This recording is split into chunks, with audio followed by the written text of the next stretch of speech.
So today I'm going to discuss series resonance.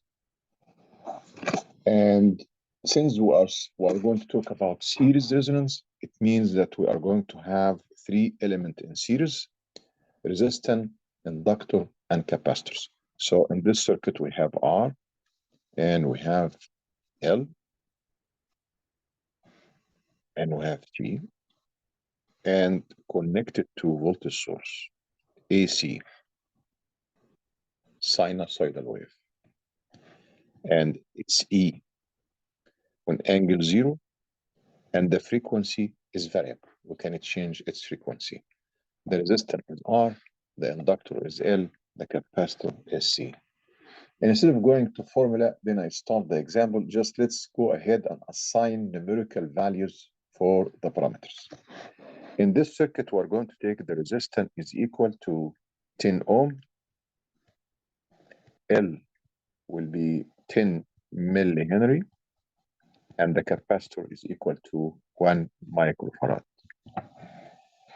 And the voltage E will be equal to 10.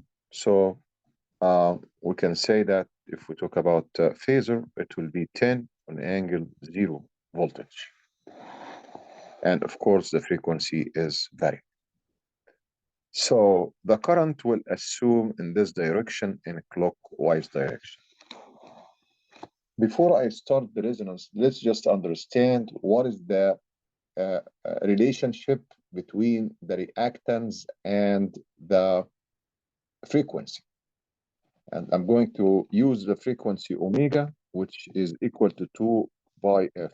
Omega is called angular frequency, and it's in radian per second, but the other frequency f, it's in hertz. So I will remind you what we did maybe in the first lecture for the AC, the relationship between the reactants, and we have two reactants, XL and we have XC. What is the relationship between these reactances and omega? We know that XL, the inductive reactance of inductor, is equal to omega L. So if we have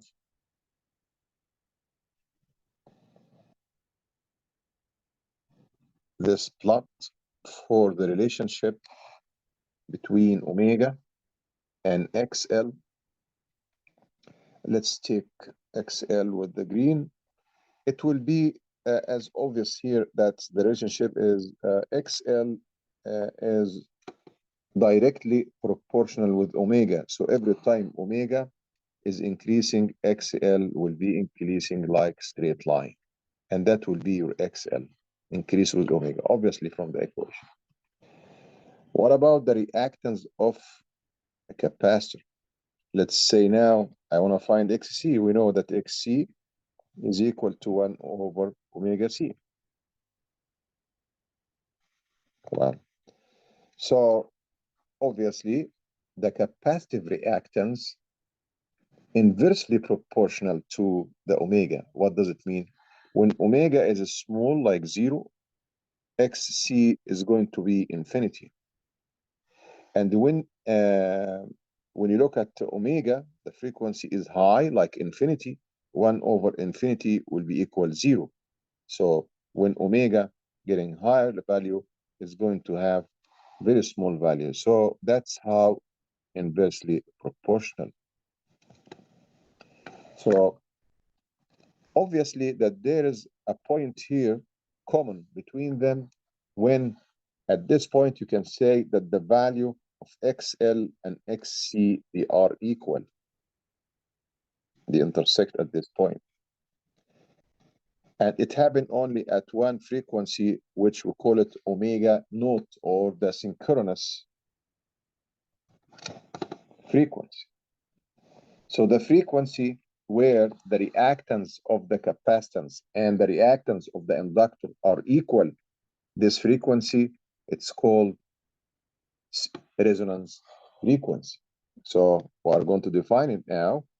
Omega S is equal to resonance frequency.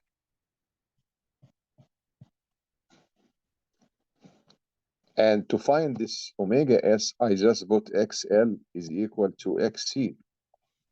XL is equal omega L, not in omega. Omega S at omega equal omega S. Both reactants will be equal. To find this frequency mathematically, I'm going to multiply. So you have omega SL times omega SC equal 1, because this is means over 1. So when you cross multiply, you have this side by this side equal this side by this side equal 1. If we simplify it, omega S square times L times C is equal 1. So from this equation, we can say omega S square is equal 1 over LC. Accordingly, omega S will be equal to the square root 1 over LC. Sometimes they like it, right, be written like that. What about if that's of course radian per second. Yes. How'd you get the squared again? Like the WS squared? Because you multiply omega S times omega S. Okay. If you want to find Fs, we know that the relationship between omega S is equal to 2 pi Fs. So from this equation, F of S is equal to omega S over 2 pi. So I have already here omega S. I just multiply it by 1 over 2 pi. So I say 1 over 2 pi times what I got here, LC. So that will be the frequency of resonance, but in hertz. So we have now two formula how to find the resonance frequency. If we look at the problem that we have here, we have R is equal to the value we're given. R is equal to 10 ohm, right? So let's just solve it and find the resonance frequency. Professor? Yes. So underneath the WS, is that 2 pi or is that 2x?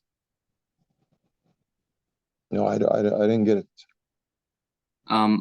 So it says like WS over 2. Is that like an X or a Y? Why? That's pi. And right next to it, it'll be 2 pi as well. Yeah, that's 2 pi. Yeah. It looks like X. Yeah, it looked like an X. Okay.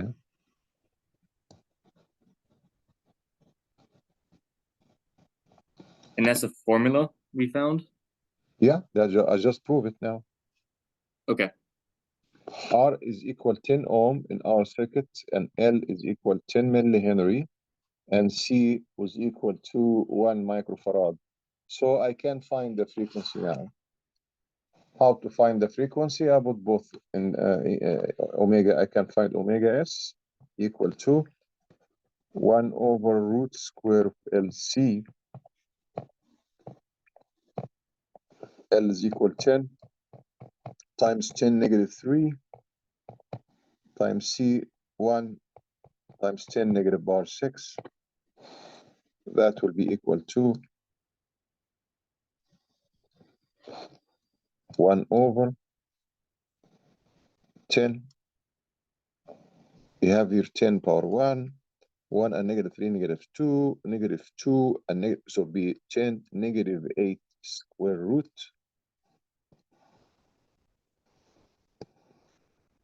I don't need even calculator to do that. So what I'm going to do, I Why'd would you say use 10 to the negative 3 and 10 to the negative 6? so 1 and because you have that's 10 power 1, right? Yes. 1 and negative 3, what's equal to when you add them? Negative 2, right? 1, you add negative 3 to 1, what you get? Negative 3 to 1. Am I asking a difficult question or something? I'm saying this is 1, and I'm adding 1 to negative 3 to negative 6. What you get? Let's get 8. Okay. So the square root will be 10 negative 4. That's the frequency radian per second. But we have negative on the bottom. When you bring it in the top, it will be positive, 10 power 4. And it's radian per second because it's omega. So omega s, we found it equal to 10 power 4 radian per second. And since it's a big quantity divided by 1,000, so you can like 10 kilo radian per second. That's the resonant frequency. If you want to find it in the hertz, you just divide it by 2 pi. But yeah, it's okay. I'll just use omega. And just I'll write a hint here. If you want to find Fs, you just divide what you got by 2 pi. All right. So that's the frequency where resonance will occur. What happens when both reactances are equal? If now I want to find the total Z, what is Z equal to? Z is equal to resistor when you have series JXL minus JXC, right? So, Professor, yes, what was the Fs equals Ws over 2 pi? What is that? that's here from this equation. Oh, that's just frequency? Yeah. Okay. So R plus J, and you have XL minus XC. That's the total impedance in series circuit. Okay. So at resonance, what happened at resonance? At resonance, XL is equal to what? XC. So what does it mean? XL minus XC will be equal 0. So at resonance, we call it ZS. That will be equal R. That's why when you're in the lab, I ask you to change the frequency till the voltage across the resistor in phase with the voltage source, because it's resistive. At omega S, the circuit will behave resistive and the current will be in phase with the voltage. So if this is the current and this is the voltage, they will be in phase at resonance at omega equal omega S. That's why in the lab you try to find when they will be in phase. So that's the impedance will be equal R. In this case, if I ask what is the current, it's very easy now. The current at resonance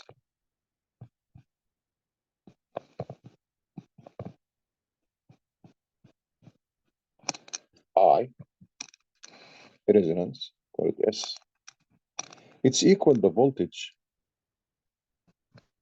divided by the impedance. In this case, the voltage is equal to 10 volt on angle 0. And the impedance is equal resistance in this case, which is equal 10 ohm. So it's equal 1 amp on angle 0. So the magnitude of the current at resonance is equal 1 amp. If you want to find the power, it depends if this is root mean square or maximum value. So we got to know, well, that's root mean square because it's given as a phasor. Where are the values here? So let me just write this is root mean square to remember that. If you want to find the power, then you got to say the power, it's across the resistance at the resonance frequency will be equal I squared times I. In this case, at resonance, what will be equal to 1 square times 10 ohm. That will be equal to what? Equal to 10 watt. So the power will be 10 watts. Well, I claim that the magnitude of the current at resonance frequency is the maximum value of current can reach. And if you decrease or increase the frequency about the resonant frequency, you'll find that the current will be like that. That's the current. And in the middle, that's the where is the frequency, the resonance frequency. And if you increase the frequency or you decrease the frequency, you find that the current is decreasing. It's only the maximum in the top. This value is I max. It happened at the resonance. All right. Okay. We are interested in something. What about the power? Power, you make I square magnitude times R. Of course, it's the magnitude, it's the maximum. So obviously, if we do the curve for the power, it would be very similar. That's the frequency, omega. The same curve, because you are just make it square and multiply. And this is the top. So at this frequency, that's omega s. The maximum power happened here. And it's equal to 10 watts. And the amp, 1 amp as a magnitude. We consider the signal be weak when it will be below half the maximum power. So to know the frequency that the signal will get low, I try to figure out when the maximum will reach half the maximum. And accordingly, I can find the corresponding frequency here and here where it happened, the maximum. So we call this frequency omega 1, the low cutoff frequency. And this frequency omega 2, the high cutoff frequency. To find this frequency, I said it corresponding to half the maximum power. So we can say that at the cut of frequencies, I mean omega 1 and omega t, what happened? The power 1 equal power 2 equal half the max, which happened at the resonance. So this is power 1 and this is power 2. Both are equal to half the maximum. In this case, the power 1 and power 2 is equal half times 10 watts, because the maximum in this case, 10 watt, will be equal to 5. That's the cutoff frequency. What is the corresponding current? Well, the corresponding current will, of course, happen at the same frequency, omega 1 and omega 2, because the relationship between both is just constant R, right? So I'm going to show you now. That's omega 1. That's omega 2. It happened when the current is equal I maximum, that's what we got here, divided by root 2. So, Professor, yes. what was it you're finding here? Are you just finding the cutoff frequencies? Yes, cutoff frequencies. So at the cutoff frequencies, the current will be equal I1, I2. They are equal to each other and equal to the I max divided by root 2. In this case, we have I equal 1 amp and divided by root 2, I think it will be equal 0.707. Somebody can try that.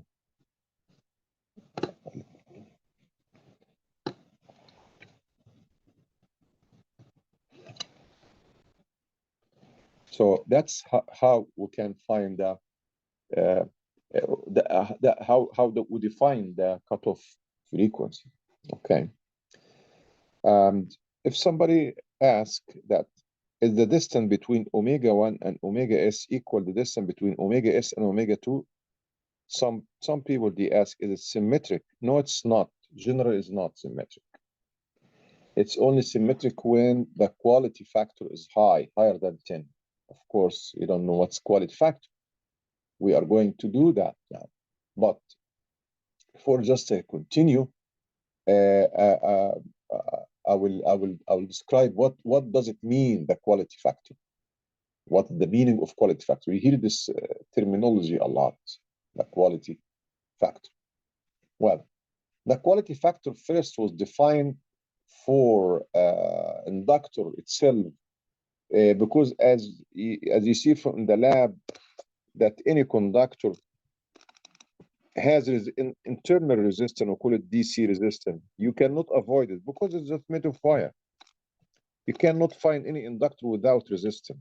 So this is L and this is R, and R we call it DC resistance. And that's why you measure it, by the digital multimeter in the lab.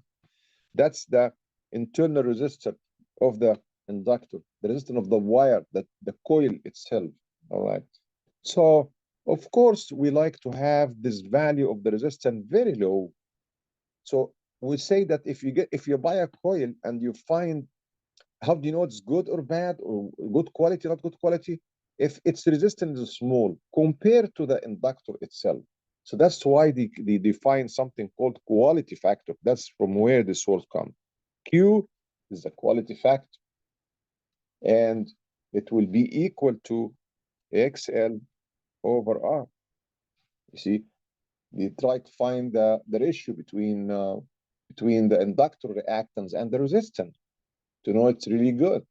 And XL is equal omega L divided by R. That will be the definition of the quality factor. So let's just say that's Q, it's quality factor. I just explained. That's how you calculate the quality factor. Great. So in general, quality factor, it's equal to the reactance of the inductor divided by the resistance. But you can derive many equations for the quality factor. For example, the quality factor, you can define it at the resonance frequency. What happened at omega S? So the quality factor at the resonance will be equal omega S times L over R. That's right. If you multiply by, in the top and the bottom, by the current, the magnitude of the current, what you get? Remember that this one, just to make it simple, that's XL, but at resonance, XL. And this is R. What's XL times R? It is the voltage across the inductor. What's RI? It's the voltage across the resistance, but it will be the whole source, because at resonance, XL is equal XC. So the quality factor at resonance, which we call it QS, you can have, you can say it equal to omega S L over R, or the voltage across the inductor divided by the voltage across the source. The source voltage magnitude, of course, talking about that. That's I got, like nice formula. Okay, I can even elaborate more, because we know that XL at resonance equal XC. So I can say also that it's equal to XC, because that's XL. You see in the top, XL over R. At resonance, XL is equal C. So I can write XC over R. It's another thing. And XC is equal 1 over omega C. At resonance, omega C. So you can write this expression. I just write now XC over R. I can write it by substituting XC 1 over omega C. So you can write it like that. All this thing can be okay. See? And also you can say it's equal VC over E. Why? Because at resonance, the voltage across the inductor equal the voltage across the capacitor, because the x's are equal. The x's are equal. So you can find hundreds of formulas, but the basic start with, it's just XL over R. That's all. And you can find all relationship, hundreds of them. You never stop.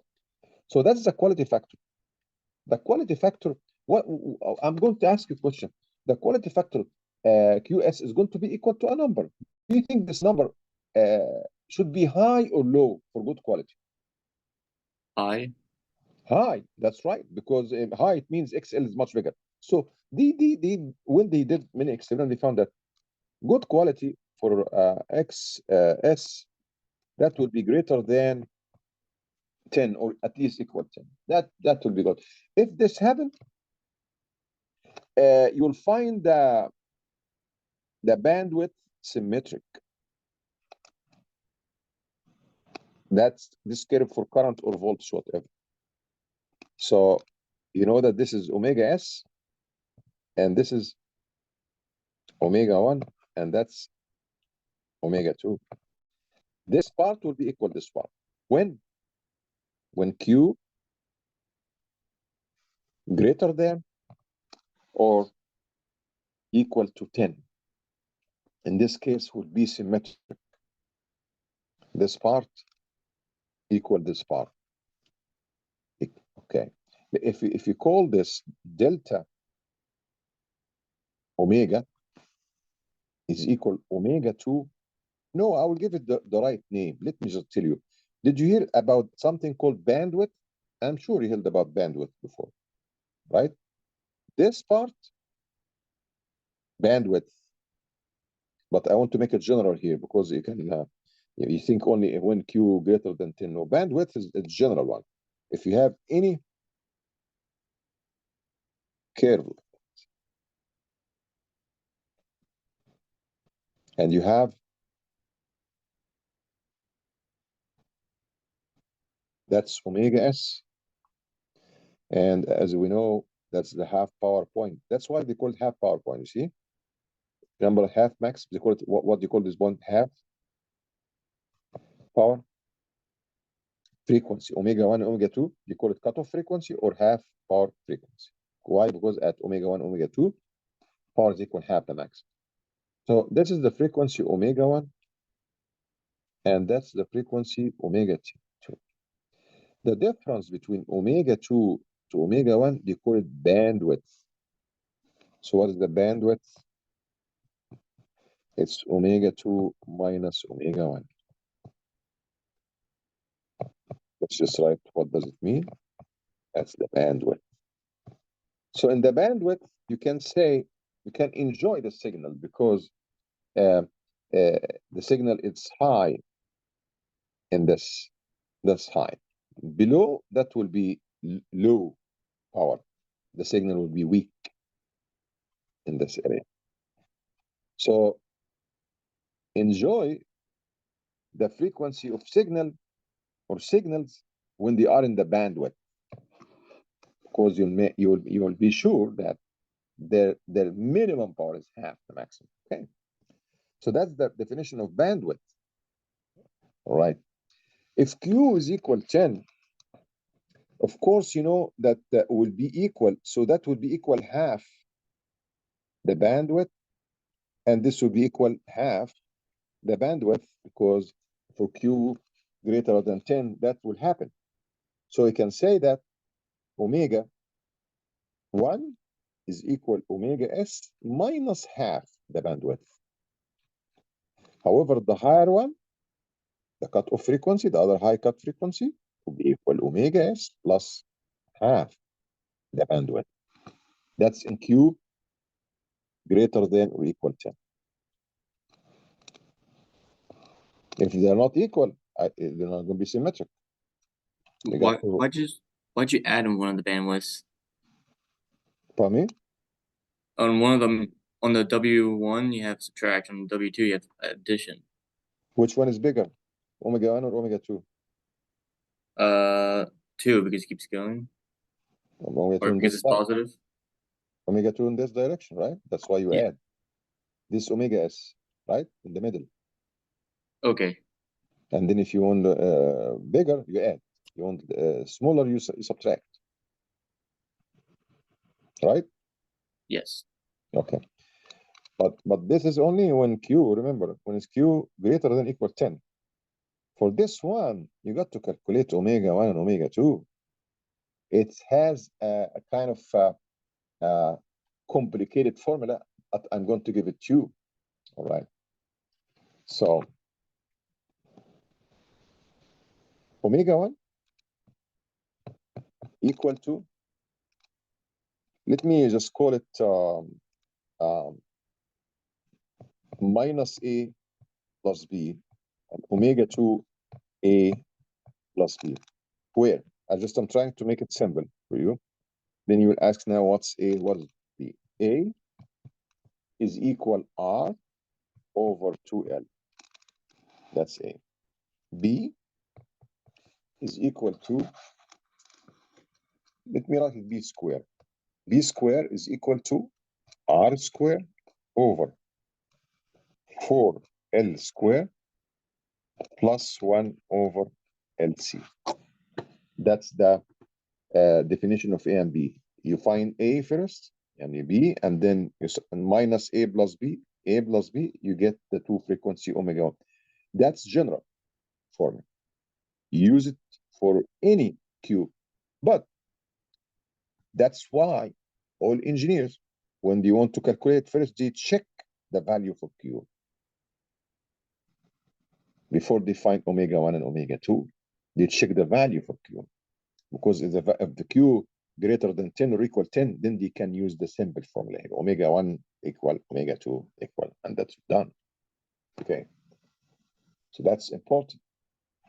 Well, we just explain now omega 1 and omega 2, and we can find bandwidth by subtracting omega 2 minus omega 1, right? Let's do it.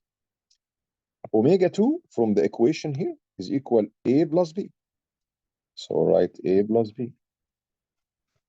Minus omega 1 is equal minus A plus B. Subtract A plus B plus A minus B. B cancel minus B, so it left 2A. So the bandwidth is equal to A. What's A? A is equal to R divided by 2L. 2 cancel 2, so you have R over L. I just proved to you now. Very nice formula. The bandwidth is equal R over L. Nice one. I can give you more. Bandwidth equal R over L.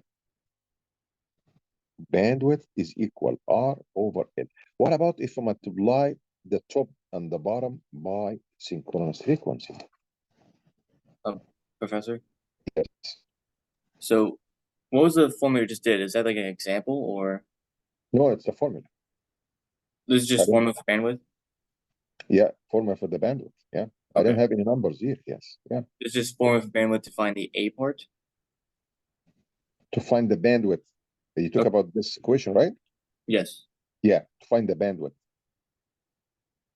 And I'm going to show you now another one. Bandwidth, because it's very important to calculate.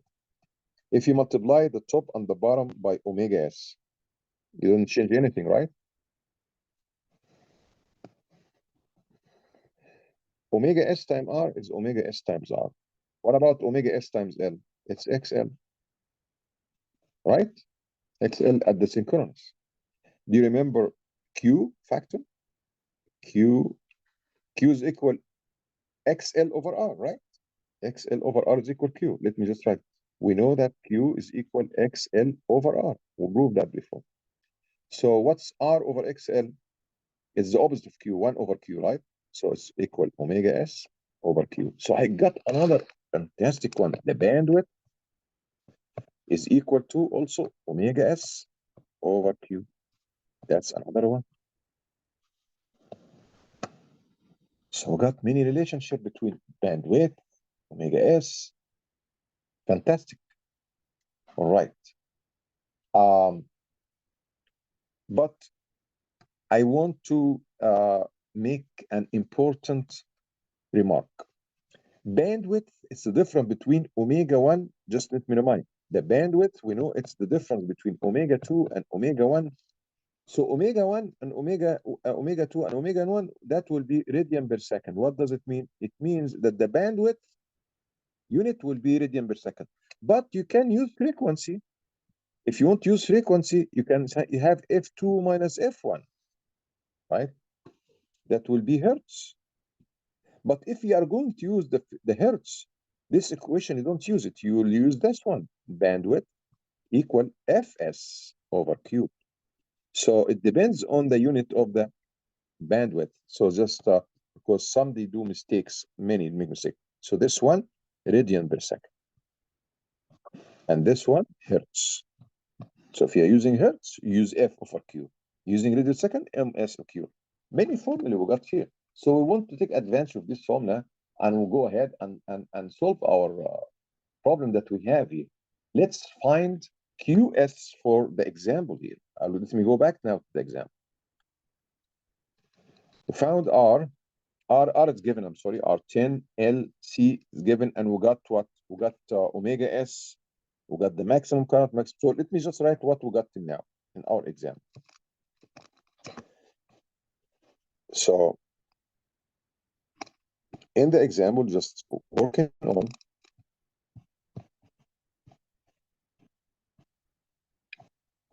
it was given R equal 10, L 10 millihenry, C 1 microfarad. We found omega S equal 10 kilo radian per second. We found the maximum current, I max, was equal to 1 amp. I'm just reciting what we did. E max is equal 10 watts. That's what we got. Now I'd like to find the quality factor. Let me just write some blue so you know. Find the quality factor. QS. Of course, we have many formulas. So which one we're going to use to find the quality factor QS? Okay.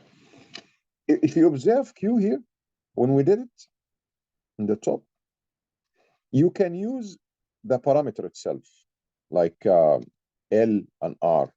That's the parameter. Let me make it red. That's one. You can make it a parameter. You can use voltage. If you use voltage, if you have voltage, actually, you don't use voltage, right? You can use XC over R, right? Or XL over R, or omega SL. For me, I mean, it's enough to know XL over R or XC over R, whatever. It's X. All right. And I always remember XL because before I learned, when I was student, before I learned resonance, I learned the quality factor for inductor. So QS, it's the inductor XL over R. That's the one you're supposed to remember to know. And then from this, you can drive other things. And omega L is equal omega S times L over R.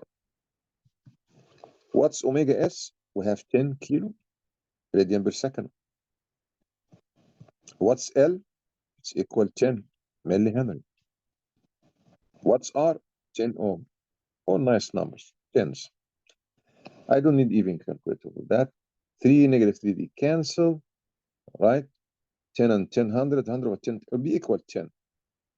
The quality factor is equal 10 from this equation using L omega S R. Good.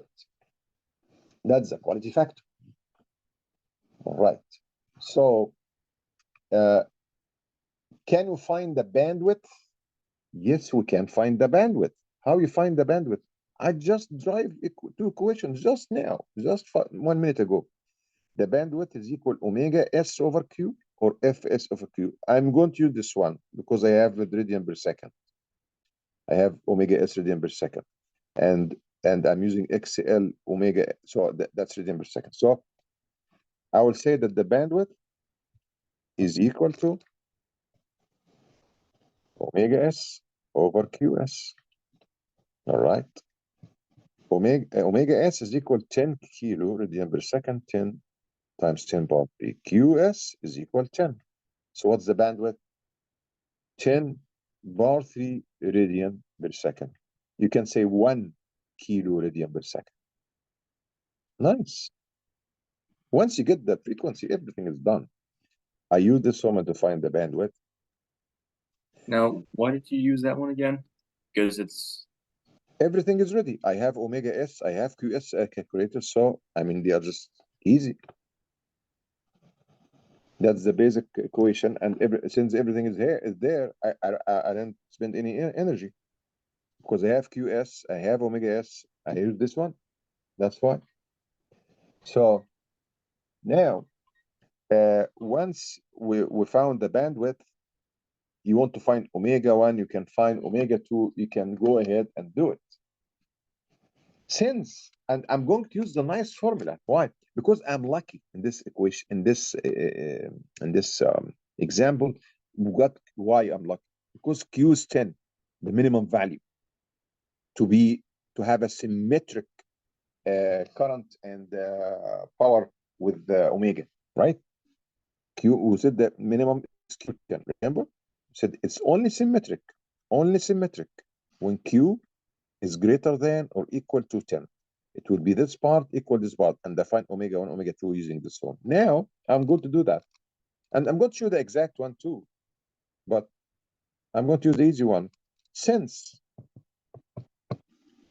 Q greater than or equal 10, no, not greater, it's Q equal 10. So it could be greater, of course. If it's greater, it will be much better. So what do we know? Well, we know that omega 1 will be equal omega S minus what? Bandwidth over 2. And also we'll know omega 2 will be equal omega S plus half the bandwidth, symmetric. So I'm taking advantage of this omega. So omega 1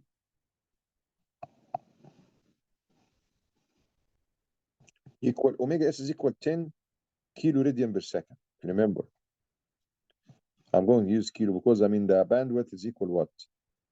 Equal to 1 kilo. So minus half, because we divide by 2, 1 over 2. Kilo also. You remember that's kilo. So you get 9.5 kilo radian per second. Omega 2 will be the opposite, will be 10 plus half, 10.5 radian per second. That will give you the omega 1, omega to give you the frequency, the range of frequency, the cutoff frequencies, omega 1, omega 2. Of course, you can use the formula. If you want to use the formula, let me just tell you that, can be used for any value of Q. I know I don't have to use it here, but I want to just show you the difference of the value. We know we got to have first A and B, right? A and B. A is equal R over 2L. I will let you to calculate this. R is equal 10 over 2, and L is equal 10 millihenry, 10 negative 3.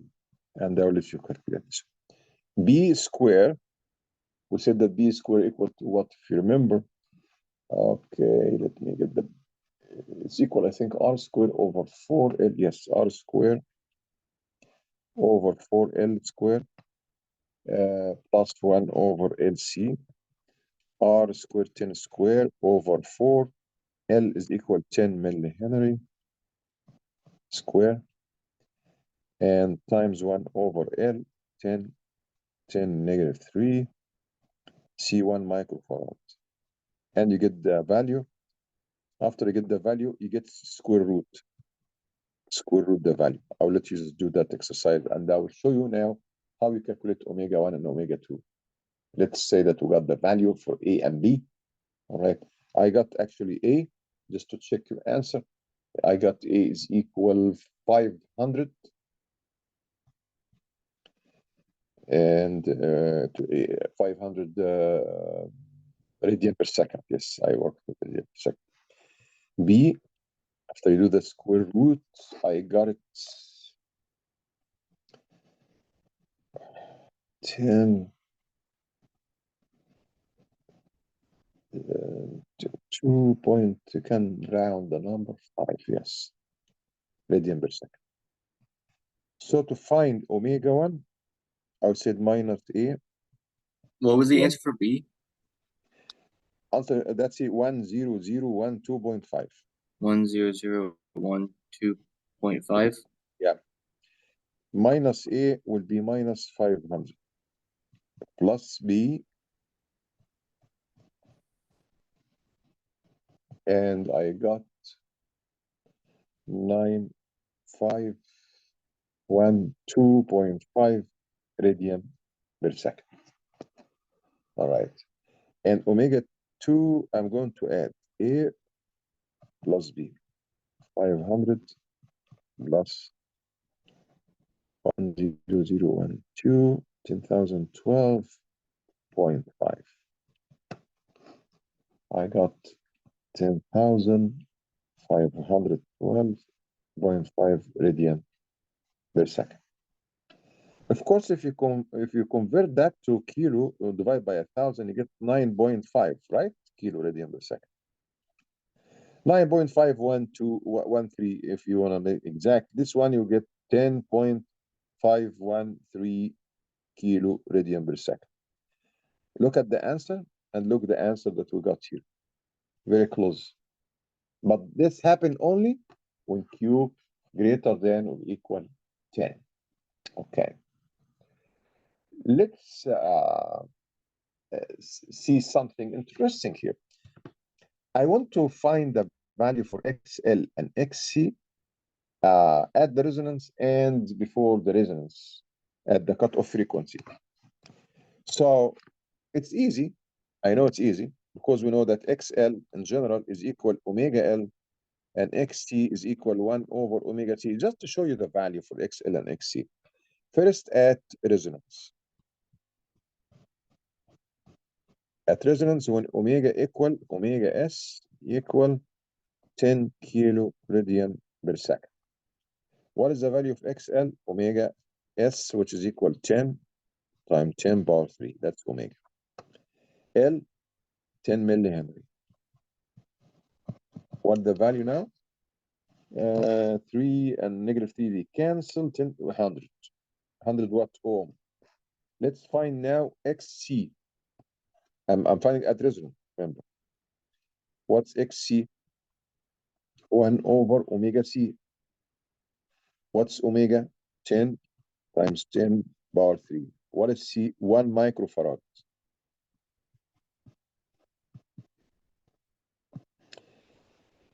10 times 10 power 3, B power 4, B 10 negative 2, which is equal 100 ohm. They are equal. See, I just did it, and I found they are equal, and I found the value equal 100 ohm. So we have plus J100 minus J100. You cancel each other. Now I will try to find what happened at cutoff frequency. We have two cutoff frequencies, of course, but I'm not going to do for both. I'll do one. Let me take at cut frequency. It means at omega 1 and omega 2. But just I'm going to substitute in one just to show you as an example. You can do the other one, the omega 2. At omega 1, what's the value of omega 1? It's 9.5 kilo radian per second. Now I will find XL will be equal omega 1 L. 9.5 times 10 power 3 L is equal 10 millihenry. 3 and minus 3 they cancel and then multiply, you have 95 ohm. Okay, that's for the inductor. Now let's see the capacitor. XC at omega 1 will be equal 1 over omega 1 C. Omega 1 is equal 9.5 times 10 power 3. C is equal 1 micro. So we'll do that, then we have 105 ohm. So the reactance of the capacitor is much higher than, not much higher, it's just higher than the one of the inductor, where at the cutoff frequency. And you can check for the other frequency, find the inductor is higher than this one. You tell me, how do you know? Remember the first curve I just did for you? The relationship between omega, here you go. That's at the cut frequency, both are equal. When you get to omega 1 will be here, right? Omega 1 will be like below omega S. You'll find XL is lower. If you make Let me just make a line here. If you make a line here, that's another frequency. Let's say that omega 1, for example. At omega 1, which one is higher? The capacitor. And that's true. When I did, it was 105 and this 195. When you go at omega 2, then you will find omega L greater than omega C. Only at omega S both are equal. That's another thing that you can check your answer. Right. I found the reactance for both. Well, what else we can ask? We can find the current, of course, at the cutoff frequency. You can find the current at the resonant frequency. We already found the current will equal 1 amp and in phase. But what about the current at the cutoff frequency? That's a different story. Why? Because if I sketch for you the circuit, they are not equal. You have both, you see. You have resistor, inductor, capacitor. That is the source. The source doesn't change, only the frequency, right? So it's 10 on angle 0, and the frequency is omega 1, which is, who said that? What's omega 1? Got 9.5 kilohertz. 9.5 I'm sorry, kilo radian per second. The resistance is 10 ohm. I want to find XL and XC. We found XL and XC. XL is equal 95 ohm, so that would equal J 95 ohm.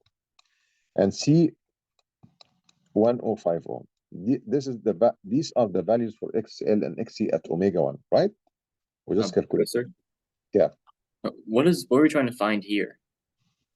The current. The current? Do you mean where I find current? Pardon me? Do you mean where you find current? Yeah. We want to find the current in the circuit at omega 1. I will write it down here. Find the current.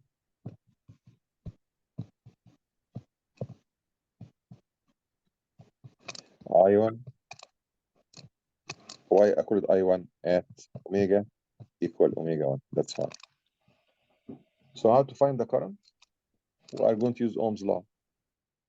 I have to find G at omega 1 is equal R plus G XL minus XC. R is equal 10. J XL is equal 95, right? Minus XC. So 10 would be minus J. What is different? 0, right? And 1. That will be Z1 at omega 1. I can, of course, convert it to polar. So you have 10 squared will be 10 root 2, and the angle will be negative 45 degrees. Oh, both. So how can you find the current? I1 phasor will be equal to voltage. The voltage equal 10 on angle 0. Let me write first the equation. Is equal to voltage of the source divided by D1. So the voltage is equal 10 angle 0, and the impedance is equal 10 root 2 angle negative 45. Right? So 10 over 10, you have 1 over 2 angle 45 degree. You can find 1 over 2, which is equal 0.707 on angle 45 degree M. That's the current. So what is the current magnitude? I just want to focus on the magnitude of the current is equal 0.707 amp. What is the current at the resonance? IS magnitude is equal what? Is equal 1 amp. All right. So that's true. The current at the cut frequency equal 1 over square root 2 of the current at resonance. That's important. So we found the cut. You can find the power, of course. What's the calculate the power at the cutoff frequency? Calculate However, we got it by the property, but just I'm showing you it will get the same answer. Calculate the power at resonance frequency. Oh, just I square times R. Power I square times R. I is equal 0.707, or you can write it equal 1 over root 2, right? It's 1 over root 2. I got it from here, from the beginning. Wow. Root 2 of the current M square. Resistance is equal to 10. It means equal 1/2 times 10, 5 watt. The same value, I got it before. It's half the power, half the power. So we did it in a very nice way. So that's important, you see. Let me show you something now. I mean, we did the old math, but we want to understand some, this is the curve of the current or the power. Let's just talk about the power. Could you go back and explain what you just did for like the find the current and find the power? The current, I divide the voltage by the Z. That's Ohm's law. Okay. How'd you find 10? How'd you find the That's the impedance. yeah, how'd you put that in polar? How do you what? How'd you put that in like the polar form? In polar form? Yeah. Okay. You have 10. You have Z equal 10 minus J10, right? Yep. That's 10. And minus G10 down. That's 10. That's minus G10. And that's Z. Right? Yep. And that will be the angle. This one is equal to this one. That's right. Remember that angle. So that will be angle 45, but it is below the x-axis. How to find the hypotenuse? 10 square plus 10 square square root. That will be equal 10 root 2. That's how I did. Okay. And where'd the 45 come from? I just show you now because they have this one equal this one. When you have the Both equal. yeah, they are equal. So since they are equal, the angle will be 45. Okay. There's something else important that when you look at the curve and which one is better? Which one is better? Number 1 or number 2? And better in what way? As a performance Performance? with respect to frequency.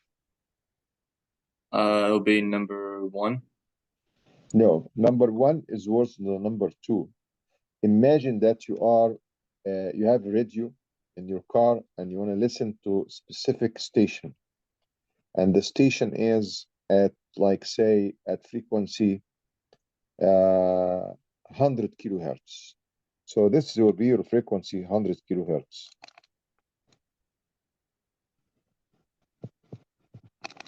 And that's the half power. Look at the bandwidth here. Smaller, but look at one, big. So actually you're going to hear like multiple channels together because its bandwidth is really big. It will collect many frequencies there. But this one is very selective. That one is very selective. It's focused on the omega s itself. And narrow, bandwidth is narrow, small. So if the bandwidth of a circuit is kept very narrow, the circuit is said to have high selectivity. It means signals occurring within a very narrow range of frequencies. If the bandwidth of a circuit is large, the circuit is said to have a low sensitivity. So actually the one with the low sensitivity, number 1. 2, high sensitivity.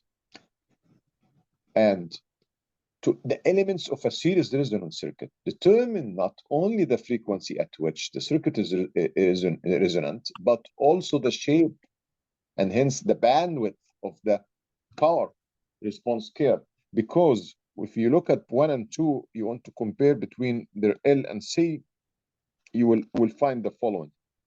For number 1, you will find that the ratio of L over C, that's how it controls it. L over C. All right. For L over C, for number 1 in this example is less than L over C for number 2. So when the ratio between L and C get smaller, so the bandwidth get bigger, not selective. So the element of a series resonance circuit not only determine the frequency at which the circuit is resonant, but also shape and hence the bandwidth of the power resonant curve. Increasing the ratio of L over C, the sides of the power response curve becomes steeper, right? So for this one, for number 2, L2 over C2 is higher than L1 over C1. So you can say when L over C as a ratio getting higher, the bandwidth getting lower. What does it mean? More selective, which is good. Decreasing the ratio of L and C causes the side of the curve to become more gradual, resulting in an increased bandwidth. If L and C are kept constant, and in the second test, I am going to keep L over C constant, but I'll change the R. Once you change the R, it means you change the maximum power. It'll be like kind of messy a little bit. So I'm trying to say now, if L and C are kept constant, we'll find that the bandwidth will be affected by the resistance only. So what happens if the resistance change? We said that as R is decreased and will increase as R increase. So we say that the bandwidth will decrease when R decreased. So R decreased, bandwidth decreased. R increase, bandwidth increase. So we'll find that the bandwidth will decrease as R decrease and will increase as R increase. All right. So how we sketch the curve of the power, the change of the power with omega. That's omega. And if you have R like high value, the bandwidth is like big, so and be like something like that.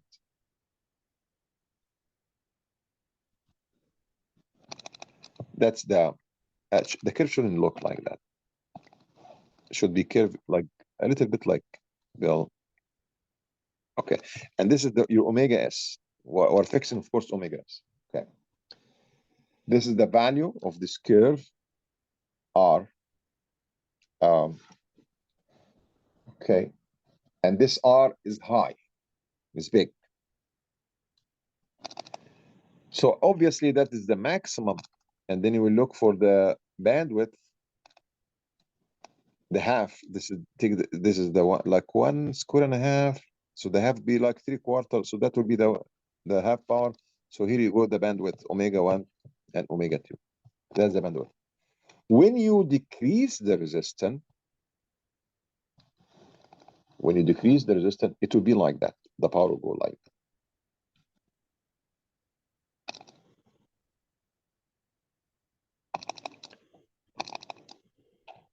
R decrease. You might wonder, say, why when R decrease, the maximum power increase? Because how we find the current, you divided V over R to find the current. When R get higher, the current get low. That's omega S. If you measure the power from the whole height here, so what is the half? The half will be like here, right? That Yep. because you have 1 square, 2, 3, 4. So 2 squares will be. So that's you draw the red line, and that's your bandwidth. So what happened to your bandwidth? It got shorter. Decreased, yes, it got shorter. And That's right. That's right. That's what I'm saying. When the resistance is decreased, the bandwidth is decreased. Be more selective in another way. R increased, the bandwidth increased. Just these two observations that to know the effect of the parameter of the circuit on the shape of the curves of the power against the frequency. So that's, I mean, I talked a lot about the series frequency. Let me just recap what I did. When you have the series resistor or series circuit, where I start, yeah, you have a series RLC. So there is a specific frequency at which that XL and XC will be equal, and they will cancel each other. So the circuit only will be resistive. So that's why the current will be in phase with the voltage of the supply, because you have only the circuit at resonant. It means like you have only E and R, and all this like nothing. It will be like short circuit. Okay, that's the advantage of the resonant. You get the maximum power, of course, because it's resistive. You don't have any other impedance in it. The current will be in phase with the voltage. And also, we explain how to find the quality factor. The quality factor of the circuit, if just you find the XL and divide it by R, add the frequency, at the resonant frequency, or XC over R, or the voltage of L over E, or the voltage of C over the whole thing that I explained. The bandwidth, how you calculate the bandwidth? Omega 2 minus omega 1. That's what we said in general. Omega 2 minus omega 1. You subtract, this is the bandwidth. We are lucky if it's Q, the quality factor is 10 or greater than 10. So I can divide it to 2 equal parts, 2 equal intervals. It will be easy to calculate omega 2 and omega 1. If it's not, then we're going to use this big formula, which I try to make it simple by using A and B. Okay. But it's involved a little bit with the parameters. Okay. Most of the time, nobody design circuit with Q less than 10. But could happen that you can see circuits, yeah, possible. But nobody tried to have low quality factor. That except if something like not important applications like the effect. So okay, they don't care about the inductor. So they get inductor with high resistance, and it will affect the quality factor of the whole circuit. so this is, you let me use the A and B stuff if there is. Yeah, if it's less than 10. If it's less than 10, use A and B. If it's not less than 10, use the other one. Yep. The other yeah, one. A and B, of course, can be used to any, it's general. It doesn't mean it does not work with Q less than 10. It work with Q less than 10. It work with Q greater than 10. It work with all cases. But it's a hazard to use it. So if I have Q greater than 10, I'm not going to use it, because the difference will be like 0.01 or something like that, as I just showed you. Right?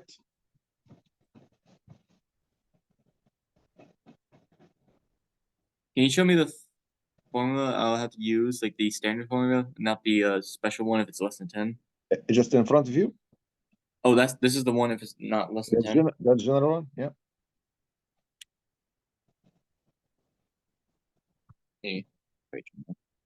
Okay. I will post the IC. I'll post it maybe on Sunday.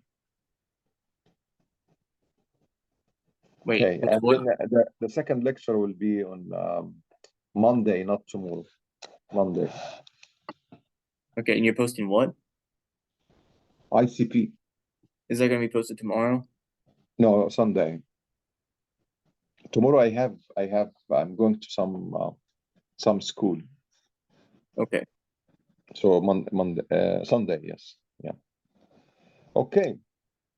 See you on Monday. It will be at 5:30, I believe. Okay. All right. Take care. And I'll post the lecture today on the website. Okay. All right. Take care. You do.